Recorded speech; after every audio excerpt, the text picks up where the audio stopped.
banana eggs lumber patch. Lumber eggs. That's all I got. Nope. Omelet. Ooh, Du that sounds really good right now. fromage croissant. Oh. Shout out to all of our French fans, I guess. Or do we? I don't think we do. I have a place now. I have a place. I know what we're doing. Hello, everybody. Welcome back to a Brunch of Idiots podcast. I'm your hostess with the mostess, Riley, and I am here today with Aiden. That's me.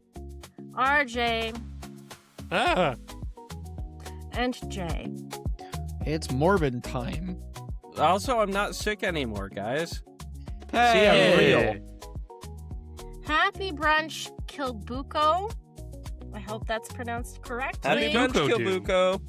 Kilbuko, not Duco. Thank you. And What did Buku do? UK. Count Buku. I don't know. You just kill it Why are we killing him? for fun.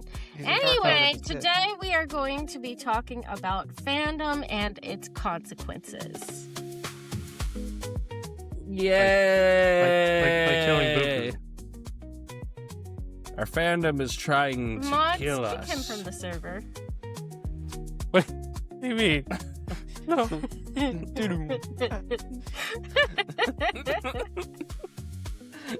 I think you know what this means, y'all. Gotta No. play rock, paper, scissors and sacrifice one of us to the fans. What?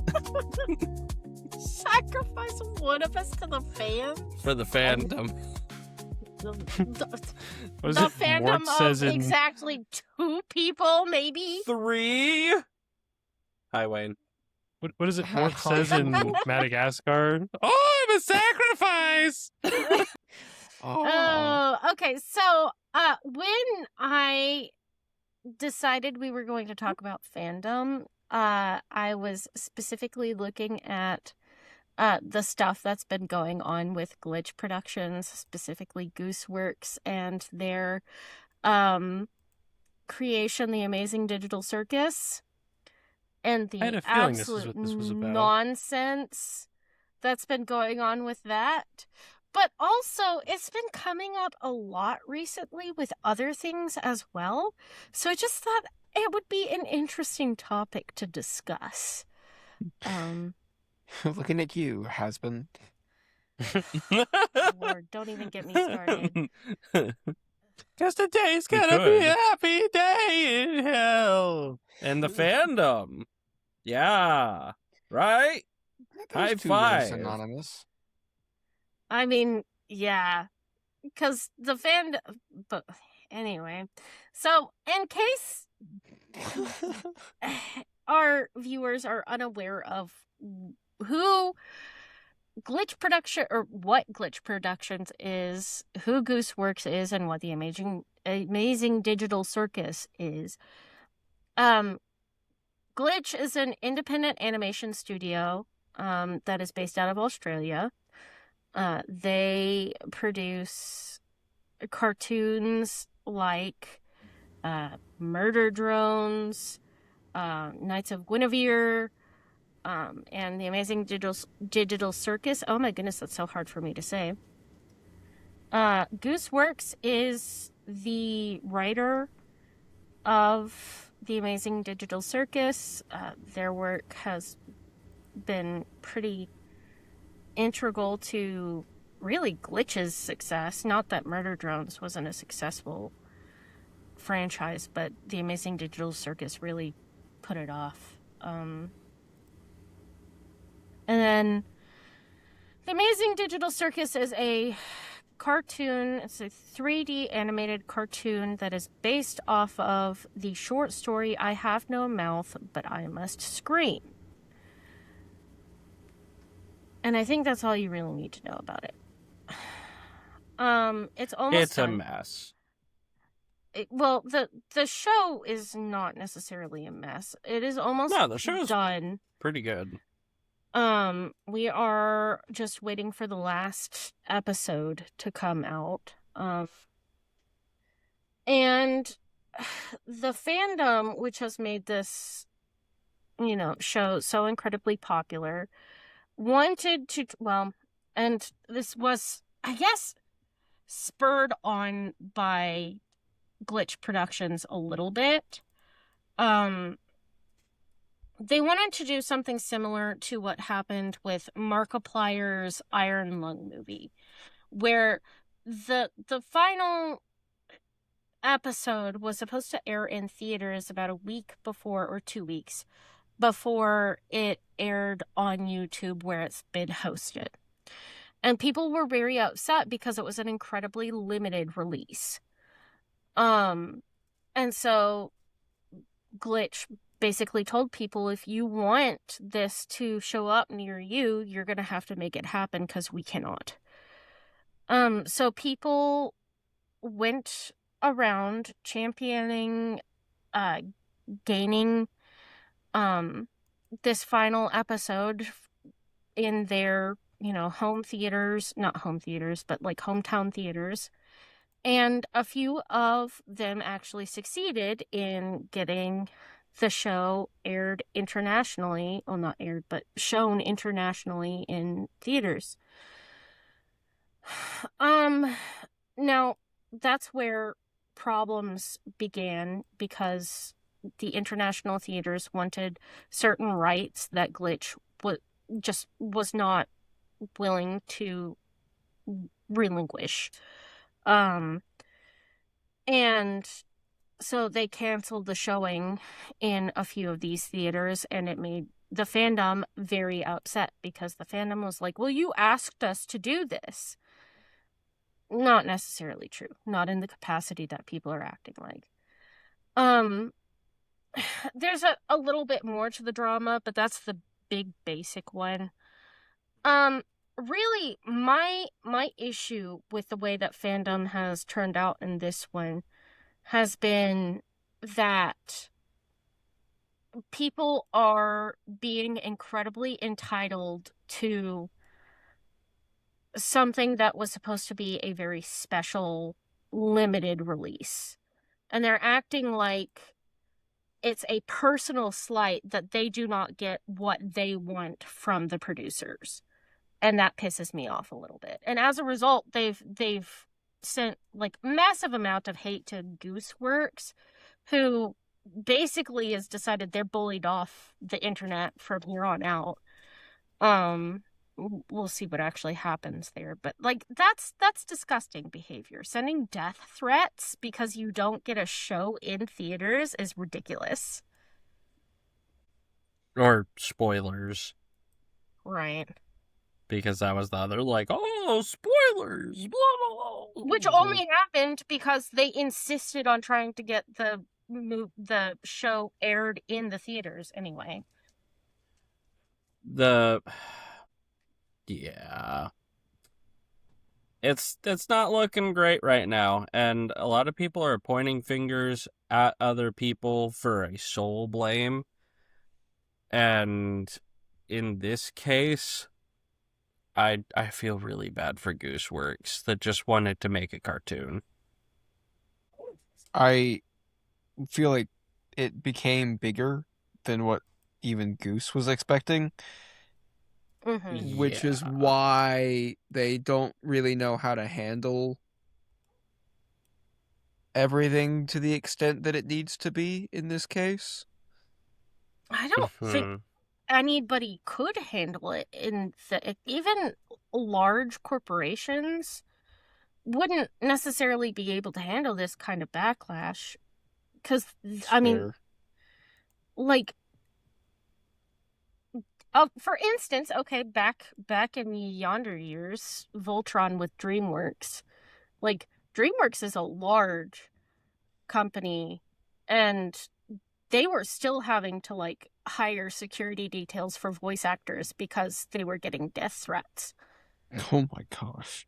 I remember that. I did not realize it was that bad in that instance. It's that bad. And it's continued being that bad. which is why I wanted to Yeah. talk about it.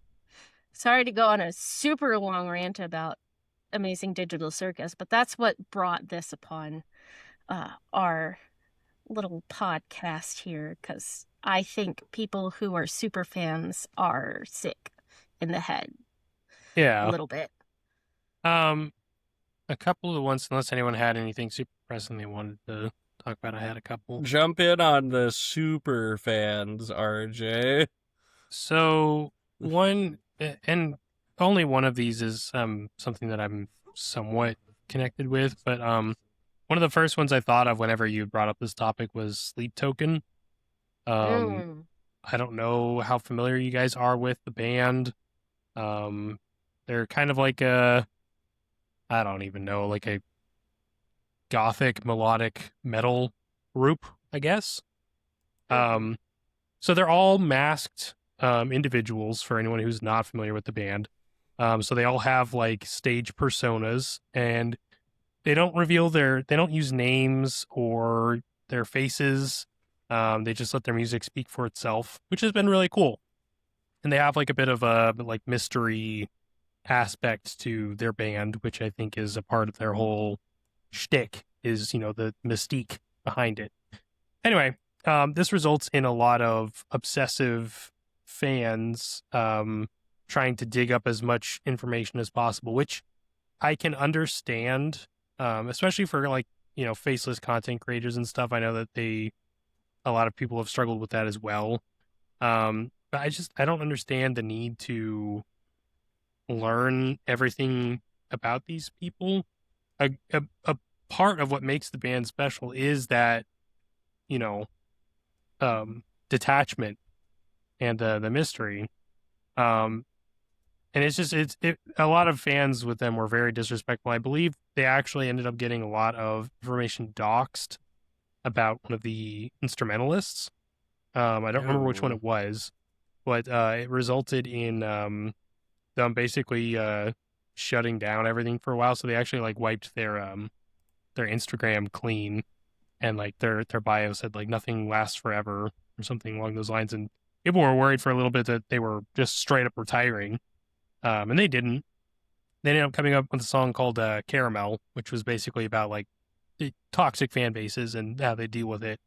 And it was just really, it was really interesting, but also really sad thing. You know, it's like part of it too is because they value their own privacy, you know, so they're not having to deal with, you know, the publicity, you know, obsessive about them. They can just go and live their lives. And that was violated by some crazy fans. But that was, like I said, I don't know too much about this. Probably more that goes into it that I'm not familiar with. I haven't done a lot of research on it or anything, just from what I've heard. But that was the first one that I thought of, was the whole Sleep Token thing. Yeah. The second one I haven't proved, but Invincible. So season 1 of Invincible, which again, for whoever is not familiar, Invincible is a animated superhero television series that is based off of a comic series by Robert Kirkman, I believe. So season 1 came out. It was a good show. I really enjoyed it. It feels very different from season 4, which just came out, I believe. They feel like entirely different shows. And a lot of people have had complaints about the animation quality, and it has kind of become a meme online with how Microsoft PowerPoint some of the animation feels. And it was kind of funny because I believe it was in the second season of the show, they actually had made a like snapback. They took the time to like record and animate a scene where they were going and talking about how animation takes time and effort, and, you know, and like explaining kind of some of the animation tricks that they use to cut down on that, because the time between seasons, fans got mad about it taking so long, and they were basically responding to that and saying like, well, it takes time to animate these things. Like, animation takes time, And after seasons 3 and 4, the animation has been terrible, like awful, and the story has just been kind of going downhill, and overall, just the quality has seemed off. And I know that that's more or less a controversial topic. Everyone's going to have their own opinions about it, obviously. But to me, my opinion is I think that they started listening to the fans and they gave them what they wanted. So they just started shoveling out quick seasons. And it's one of those things where if you're looking for it, you can definitely feel the difference, I think. For anyone who actually cares more than just the surface level, you know. But yeah, like I said, I don't think they've said anything or anything has been definitively whatever. But like that's my theory, is that they essentially got cyberbullied into cutting corners. Like, okay, well, you guys want less time between seasons? Here you go. Oh. And that really sucks too, It because does. that's not the only show or even story to suffer from stuff like that. Yeah. That With- one band. Oh, go ahead. Sorry. Oh, you're good. I was just gonna say with animated shows, I'm the kind of person that I'll wait longer for better animation and story. Like, if it's well done. Like Freerun, for example, the anime. The second season just finished up not too long ago, and that was one that I really, really loved. Because they did a really good job on it. And so I was like, I would wait 5 years for the next season of this if they did as good with the second season as they did the first. But I don't know, maybe that's just me. Anyway, I'm sorry, what were you saying about the band? TM? Well, speaking of band things, it was definitely reminded to me. Some of you may know this, and listeners may definitely know this, but there was an artist who went by I hope I pronounced this correctly, Gautier. Gautier, yeah. Gautier. Yep.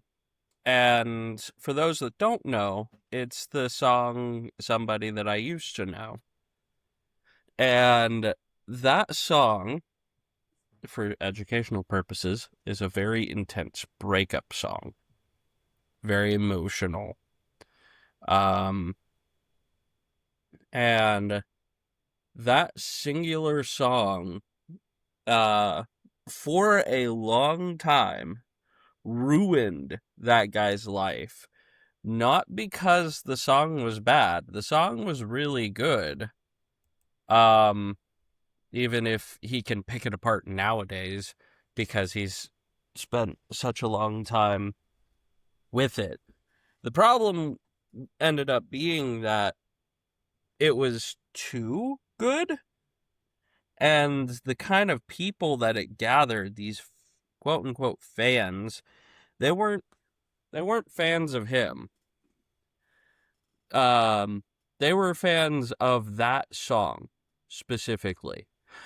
Years and years, he had no independent life. He had no what's the word? He wasn't Anonymity? anonymous. Anonymity. Yeah, that word, thank you. Anonymity. An enemy. CNN. Get ready for that word of the day. Anonymity. Okay, I have that down.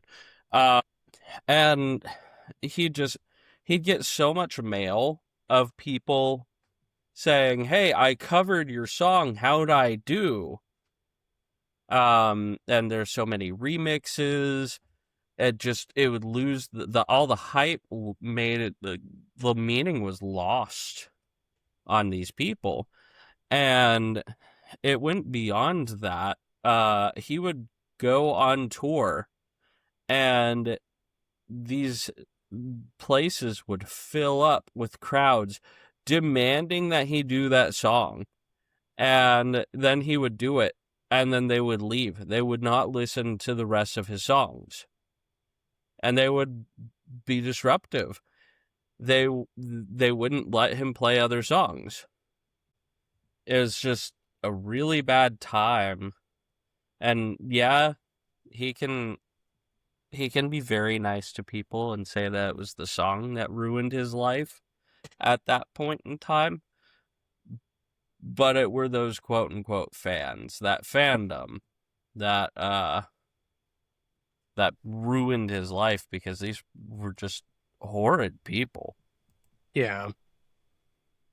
You know, and that just sucks too. Like, as an artist, to be completely defined by like a singular work, and to have all the other stuff that you've done just be not even overlooked, but like straight up rejected um in lieu of that, which is great that he got such a successful song, because I'll be the first to tell you, I don't know a single Gautier song outside of that one. It was such a good song, and the music video too is really good, by the way. And I know that's kind of off topic, but like, masterful music video for that song. But yeah, I didn't actually know. I remember you talked about that a few days ago, I think, in when we were in a call. Yeah. But I didn't know that up until you had like mentioned that. That's kind of crazy that he went through all that. That sucks. I saw a video on it. It was a little documentary, and it's just like, no way, that's one of his best songs. How could that ruin his life?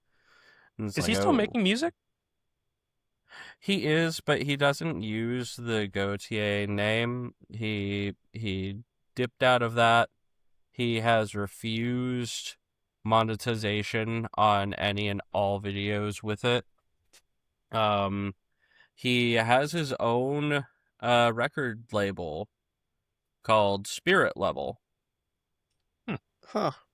Well, not sponsored, but y'all want to listen to some music, I'd recommend going and listening to that. It's cool. You should support him. Yeah. Build him back up. Support his actual art. I mean, not his actual art. That sounds bad. But like his other art, the art that he wants to put forth in the world. Yeah. That's the exact reason why Miley Cyrus pulled that wrecking ball stunt way back in I'm the sorry. younger years. I don't mean to laugh. I know. Because that exact problem was happening, where her fan base that she had built since a child was for children, and she was an adult and wanted to create music for adults, and both her record label and her fan base would not let her. So she shaved her head and went crazy. And that worked. It did. It worked, because then all of a sudden parents didn't want their little girls watching Miley Cyrus anymore. So, but she had to essentially debase herself in order to do that. And that's really I didn't know that either. Neither did I. I think Harry Styles actually went through a similar thing after he left. What was that band? One Direction. One Direction. Thank you. I think he went through a similar thing where he was like, "Yeah, I want to sing about more adult topics, but like all my fans are like kids," which is a tricky position to be in, right? But like also like, I don't know, you got kids. Actually, sorry, go ahead. I was gonna say, it's very interesting hearing about all these artists having such an issue with this, because Cavetown recently has been trying to rebrand as well. Not necessarily like change their whole like vibe, but they are changing what their music sounds like, because the lead singer was like, yeah, I started this band when I was like in my mid to late teens, and a lot of people grew up with my music, and I think for them and myself, I need to change my style to fit who I am now, because it doesn't fit me anymore. And that, as far as I've been able to tell, has been going pretty smoothly for him. It just sucks how for bigger bands that's not necessarily as possible, because more people expect one thing and aren't willing to accept the change of that. Yeah. Well, and I think that pardon pardon my simplification of it, but I'm gonna call it the K-popification of the way people interact with music. It's made it harder to do that. Because like one of my I know this is gonna be, it's controversial. I love U2 personally. I know some people hate them. I understand why, but I love U2. The thing about U2 is that every couple decades they switch up their sound. They get bored and they do something different. And they did that between, oh, I can't remember which album, if it was Joshua Tree or if it was a different album, but between Joshua Tree and Achtung Baby, because they wanted to try something that sounded more techno than like post rock almost. And they didn't have a problem with that really, because they're, they were an alternative style band anyway. And I think that a lot of alternative rock bands tend to be more experimental, so people expect them to do odd things, but it's harder when it's pop music or when it's something like metal, because people expect certain things from people at that point. Can Y'all. I just say, I don't have any problem with U2, right? Mm-hmm. But it makes it really hard to like them when my only experience thus far is with the album that was forcibly shoved into my iTunes library, and I have not been able to remove it. It has been stuck in my iTunes library for as long as I can physically remember. What was it, like 2010 or something? In like 2008 or 10 or something like that. Apple did it. And I know it wasn't them. That's why just agreed to let it happen. And I think it was literally the worst thing that it could have ever happened with the band, because it has turned so many people off of them, and I really like their music. Y'all, Yeah. I found it. I What? was looking for the origin of the word fandom. It's from fanaticism, right? It was first used in 1903 in the US and it was about sports, funny enough. It is an abbreviation for fanatic with the suffix "dom," which can either mean a state or condition, domain or realm, or collection of people. Yes. It took me a long time to actually try to find it because AI on search bar equals so accurate. Oh, so great. Let's look up Bigfoot powers next time on it. Fanatic. Oh, sorry. No, go ahead. That was the joke. That was the whole joke. That was the whole bit.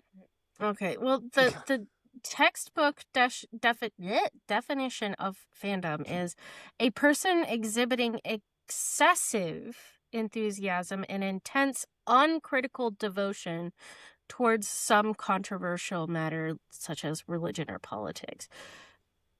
However, I would say uncritical is definitely not true of fandom anymore. Yeah. However, I would almost say hypercritical. yes. No, Yeah. especially in the case of what the one you were talking about earlier, like Gooseworks and like glitch stuff. Yeah. Star Wars. Dude, people sending the actors of Star Wars death threats? No.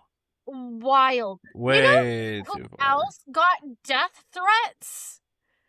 And I know he isn't the best person ever, but Chris Pratt, after the Infinity War movie, Dang. got death Not threats even straight Mario. up. No, after the Infinite, because his character, because Star Lord let Star Wars. Thanos win, people were sending him death threats. Like, That's- actually. Wild. Yes, clearly the man responsible for portraying a character is responsible for that writing of the character. Also, the direction of the movie, the production is I don't understand sending people death threats anyway. Right. But like, yeah. an actor is crazy. Mm-hmm. Like, who was it? The girl. Sorry. The girl who played Rose in one of the more recent Star Wars movies, I think it was number 8. She got Yeah. death threats. That's stupid. Straight up, Why? for no good reason.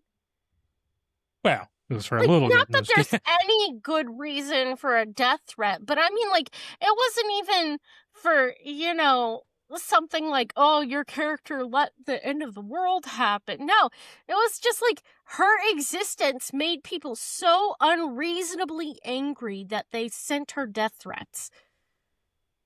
The Yeah. Star Wars fandom in and of itself has gone drastically downhill since Basket Disney. Casey? Huh? Basket Casey. Yeah. Well, I'm not gonna lie. I think the Star Wars fandom has been very divided since even the prequels came out. Yeah. Yeah. But I mean, I get it to a certain extent. People like different aspects of Star Wars and they want different things from it. But I mean, at the end of the day, it's just like almost everything else. If you don't like it, step away from it. Whereas like me, I really liked the Star Wars books. The ones specifically that came out that were I think it was it called the Expanded they're called Universe. Legend now. Huh? They're called Legends instead of the AU or Extended Universe. Oh, yeah. But like I really like the ones that would take place after episode 6. So like they were supposed to be what happened after Luke and Leia good and times. Han overtook the Empire. Or not overtook, but overthrew the Empire and started the New Republic. I really liked those books, right? And whenever Star Wars Episode 7 was announced, I was super excited. It was like, oh my gosh, they're making another Star Wars movie. That's crazy. Yep. And then I watched it actually with my family, and we were like, okay, interesting. And here's the thing, and I've said this for a long time. I didn't mind Episode 7 until 8 and 9 came out. And Yep. that's when I had a problem. Because 7 by itself, I don't think was all that bad. It was just 4, but reskinned, for a new generation. I personally am held to the fact that even though 7 was the best of the new trilogy, I never thought of it as a Star Wars movie, even when, like, I watched it in theaters. So, Yeah. Yeah, that's kind of where my point was headed. I forgot to actually tie the bow on that. But yeah, so I really like the books. In my opinion, that's how Star Wars, like the story, continued. And 7, 8, and 9 is just mass-produced fanfic. Yep. But, like, Little on really the bad dog water side. fanfic. Yeah. Absolutely. There's a fandom we haven't touched yet. I'm Care to scared. make some more enemies? I would love to. Let's do it. You could say we could really throw our plus ultra at it. Oh, God, I forgot what you're talking about. Gag me with a frickin' spoon. Okay. Okay, you know what I hate about most anime fans? No offense if you watch anime, but Literally 3 out of the 4 of us are over here like, right. Yep.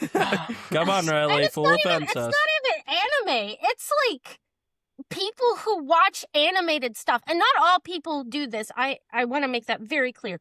But a good portion of people who watch animated shows do this. They are obsessed with the romantic relationships of minors. The shipping wars. Yeah, and that is a massive problem in anime too. It's horrid. Specifically because Japan also just has some. I mean, you know why, but like, they a lot of their media is very fascinated with the idea of high school. So it can be very Yes! difficult because almost everyone in these shows, in most anime, not all, but in a great portion of anime, are high schoolers and or just generally minors. Anyway, continue. And, you know, as a minor, that makes sense. Because those are your peers. Those are people your age. Even if they're not real people, it makes sense. But when full-grown adults get into it, and they do, and they get violently into it, that really icks me out. That is disgusting. That tells me some things about you that you might not want to be out and about. Just think about that next time you find yourself shipping minors. Stop it. They are children. Get 'em. Shame. Get 'em. Even if they're fake children, that does not matter. It is a child. Stop it. Oh my goodness. I'm gonna, like, grab my flip-flop bazooka and smack each and every one of you with a flip-flop. Mama Riley's going out with a chonkla gun. I I've am. invented a chocolinator. Oh. That is exactly what I will do. We'll smack It is, everyone with a like, chocolate across the it whole happens- tri-state area. I mean, that, again, not to go back to the Voltron thing, but that was my first experience watching a fandom cannibalize everything around it. But, like, that was a big problem with the Voltron people. It's a huge problem with My Hero Academia. I even saw it as an issue with things like the Owl House. Like, again, those are children. Or Avatar: The Last Airbender. Like, there's a ton of that. And full-grown adults do Yeah. it, and it's like they're not Atwood. even processing that these are children. It's just like, it makes me feral. I can't stand it. Donate $1 and you too can protect the 2D children from the I fans. will. The fact that there's Rule 34 of children that are Pokemon The fact that there's characters. Rule 34. I'm like, I can't begin to tell you how much that makes me want to go after people violently. I can't stand it. Yeah, that's where I'm at. Valid. And that's all Crash Out. fandom. It's a very valid crash out. So we've castrated them. Shall we move on to video game fandom? Okay, the Helldivers fandom needs to chill out. Arrowhead is toxic AF. Oh, I will say what is it? The modern warfare games. Is it Black Ops? I don't know. I get them all mixed up. All the shooters that are competitors that people will just buy the new one every year Yes. Oh my when goodness, like reskins next to of the old nothing one. is changed. It bothers me so much. RJ, do you feel something boiling in your blood? for what? A video game Uh. fandom of a certain type, RJ? Dude, no. Okay. No. Okay. RJ's not going to expend the amount of energy I will on cartoon pedophiles. I have very strong feelings about the Yahoo Plumber company Cult. Soy Boys. I've gotten into that before. I do not have the emotional capacity to open that can of worms right now. but they suck. I do. I hate them. They suck. You're the reason why the gaming industry sucks now. I'll get have into Them it. and EA. You go, Aiden. Sorry. I have something that I'll get into, and it's not necessarily a singular fandom, but it is a culture that I have grown to despise. It is the challenge culture Mm. that are in games. These people, they'll hide in these other fandoms.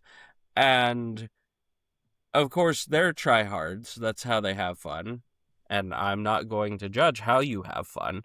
But then they will proceed to gatekeep the ability to talk about having fun in a game because, oh, you didn't play the super hard mode with your bare butt exposed and 29 hit points or whatever.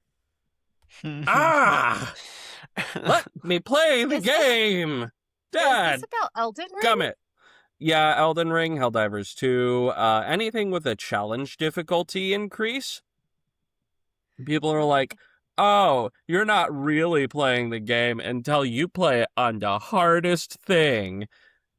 And it's like, oh, you want to play baby mode? You're not playing the game. Why'd you buy this game? Why'd you buy it? I always think people. Oh, sorry. Continue. I was gonna say, I know Elden Ring had one of the things that the spirit ashes. It's like Yeah. you're not really fighting the bosses if you're doing it with help. And I'm like, there are ways in Dark Souls 1 to fight the bosses with help. I don't understand why people are so I will say, I've never agreed with that whole mindset. Specifically for games that have difficulty selection, because the whole point of gaming is to enjoy it and have fun. Yeah. And the reason the difficulty settings are there is so that you can enjoy the game in a way that you are comfortable with. If you don't enjoy as much of a challenge, you can lower the difficulty. If you enjoy more of a challenge, you can raise the difficulty. Telling people how to play their game is just such a gatekeepy, toxic, stupid way to behave. But I will say specifically with Souls-likes, my first one was Elden Ring, which has kind of been notoriously known as the easiest Souls-like to get into, because mechanically, it's more forgiving in a lot of aspects than other Souls-like games. Mostly due to how the open world works, right? Yeah. It's less like Iron Gate. You have to beat this, you have to overcome this hurdle to progress in the game. Elden Ring is very like, if you can't solve this problem, you can go somewhere else and do something else entirely, and then come back to this whenever you want. There's story progression that happens, but for the most part, you kind of have that freedom and flexibility. But anyway, the second Souls-like that I played was Lies of P, which is, if you're not familiar, a Pinocchio-based steampunk aesthetic Souls-like game based on the story of Pinocchio. That game was a lot more challenging for me, and I chose personally to do the run without any kind of help, to just learn the game and master the mechanics and beat it on my own fruition. No summons or bots to help me out, or calling in allies or whatever. I beat it myself. That was something that I chose to do for myself. I would not, however, point at someone and say, "Oh, you are using summons for this? Well, if you wanted to really beat the game, that you would do without summons, because that would be stupid." I chose to play it that way. Those things are in the game for you to utilize and use. Like, if you're struggling with a boss, that is there as a tool to help you beat the boss. You can use it. It's okay. It's in the game for you. Yep. And that is why I definitely didn't I didn't duck out on Elden Ring because Riley was like, Aiden, come on, you should try it more. And RJ having this mentality, which I wish more people would have, is just like, it's all right. You learn, you get better. You gotta struggle though. That's kind of the game. Okay, It's fun. side note here, real quick. I may end up having to cut this. Riley, what the did you send in this server?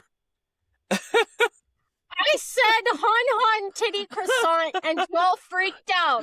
So You're just I now gave seeing this, you- RJ? That was 50 minutes ago. I gave you the receipts from that because So- I didn't want you to think that I made it up. We I- had Riley, I would never think that. First that of was all, such a wholesome moment. I love your confidence in thinking that any of us would believe you would come up with Han titty croissant, but no. That's first of all. Second of all, yes, I'm just now seeing this. I had my file explorer open and didn't realize it, and it was overlaid perfectly right over my Discord. So no, I didn't see that. Yeah, I forwarded that to somebody else before we started because I Oh, thought somebody man. else would I get a kick hurt. out of that, and they did. So I'm gonna have to Anyway. mute for a minute. Coming back to the podcast episode, we're back. Sorry, I have to cut that out. That's not appropriate for listeners. I don't see any reason to cut that out. That is just how we are as individuals, but that's just my opinion. Oh man. Okay, so I do have some video game beef myself, but it of a different color, perhaps. So yeah, okay. You know how video game companies are kind of leaning towards the whole "you will own nothing and be happy" thing, and some people like us are really upset with that, and some people are like, "Shh, just let it happen, bro. That's just the way that things are nowadays.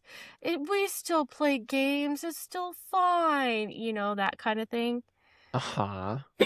Well, the EA Glazers got really upset with the person who made the pirating software that I was using to get all of the Sims content for free off of the internet. So now I can't have my free Sims packs, and I am not paying EA $2,000. You know the reason EA can charge $2,000 to get all of the expansion packs for The Sims? It's because people are like, shh, just let it happen, bro. It's so cool that EA has this cool game called The Sims. We love The Sims. It's such a great game. Don't think about the fact that you spent $2,000 over the last decade on a game that hasn't even been cleaned up since before the dawn of time. Yeah, I hate it. Honestly thought you were gonna say Land of the Lost.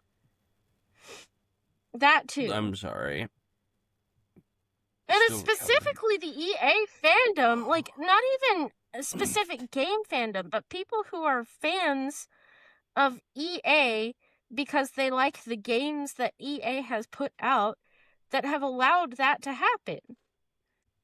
Yeah. And it's just without consequence. Yeah, I'm not a fan of the people that are like, just let it happen.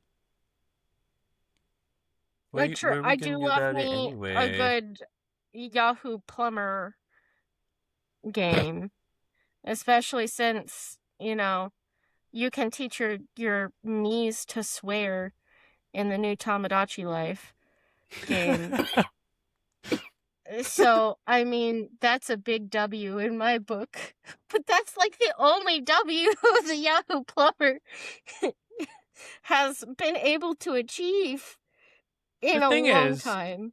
They I don't know if it's worth talking about. They make some good things. They are capable of producing good products.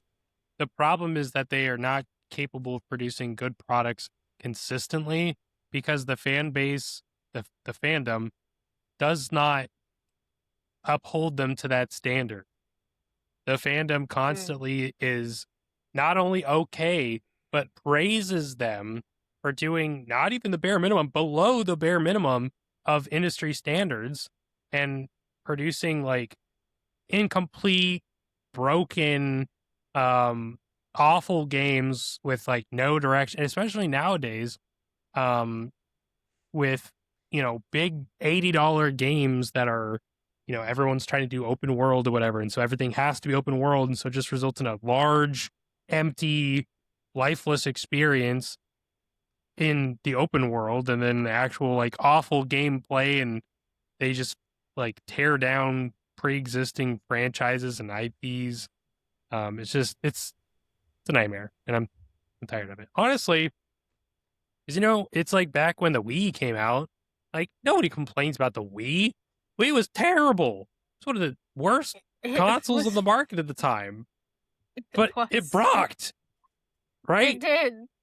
And like everything had a game for the Wii. I mean, like I'm sure there's like a Wii game out there for like sports clips. Like, it's like everything had a game for the Wii. None of them were good. But like, that was like, I think when it started, right? But like, I don't know. They've always got this like gimmick to their systems, and they compromise on actual like hardware, and that just results in games not running well or looking good. And then they're like, oh, well, the story. It's like, oh, okay, most of these games are. No, you don't even play them for the story. Like, Breath of the care? Wild runs better on anything other than what it was natively released on.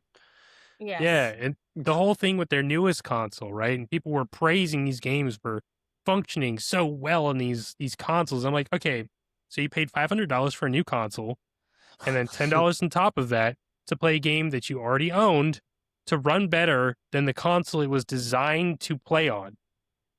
Yep. Do you hear how psychotic you sound? Why wouldn't you demand that they make a game that runs well on the system they release it on?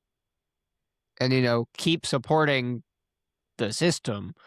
Yeah, instead of making it improved for the new one and then charging you $10 to play it. Yep. Anyway, I like my old school consoles. I have a cabinet full of them. They're great. Back when they actually cared. Was not allowed to have only PC. Which, you know what other fandom? It's the last fandom I'm gonna bring up. Oh no! You're gonna bring up the PC Master Race people? No, I am not. You want to know why? Because they're getting screwed over right now. So you know what? NVIDIA already has them by the short hairs. I think, they have enough. No. Not just NVIDIA right now. It's the AI people. And that's who I was gonna bring up. Because if you are a PC gamer and you also are super pro AI, how's the gaming graphics card not being a part of NVIDIA's long-term plans anymore working out for you? Huh? Are we excited about that, soy boys? Oh yeah. Holy how about RAM moly. prices they're so high they could touch the surface of the sun? Like Oh, is my gosh. that what we wanted? Oh, but it's gonna help make life so much better. Yeah, I'm sure it is, Todd. I've been trying to liquidate, as you guys know, some of my electronics collection to get enough cash to buy a new old handheld.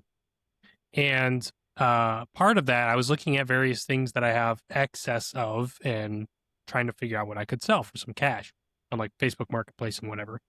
I have like 3 or 4 sets of old RAM sticks. It's like DDR3, DDR4, whatever, like old RAM sticks. Yeah. And I was like sitting there and I was like, I could sell these and probably make some decent cash. Or I can hold on to them and hope that they appreciate in value like gold, you know? They're basically like a hot commodity right now and worth well over what they're actually worth. Or I guess selling for what they're more than what they're actually worth. So it's just kind of like a DDR4, maybe. Yeah. The DDR3, maybe not so much. I don't know. It depends on the buyer. Yeah. True. Come on, ChatGPT needs the num-nums. Chat GPT can nom my ass. Yes. This is a legal state. Oh, but seriously, the AI fanboys make me want to gnaw my own arms off like a trapped coyote. Like a what? Wily Oh, trapped Riley. coyote. A trapped coyote, yeah. Like, ooh, it's gonna make the world so much better. I do have words ready if we... I am so ready for words. It's a small list, but hopefully a good one. Huzzah.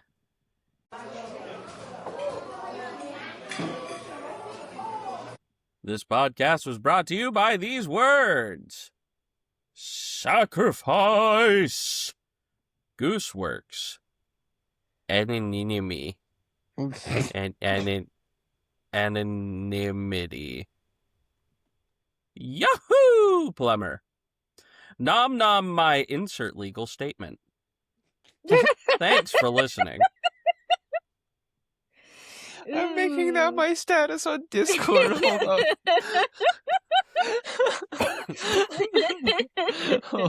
Hold on. Oh. No. Okay, if any of our viewers was a part of any of the aforementioned fandoms, Screw I would you! be sorry, but I am not. Especially AI. Also, I'm not it's sorry. okay to be uncool sometimes.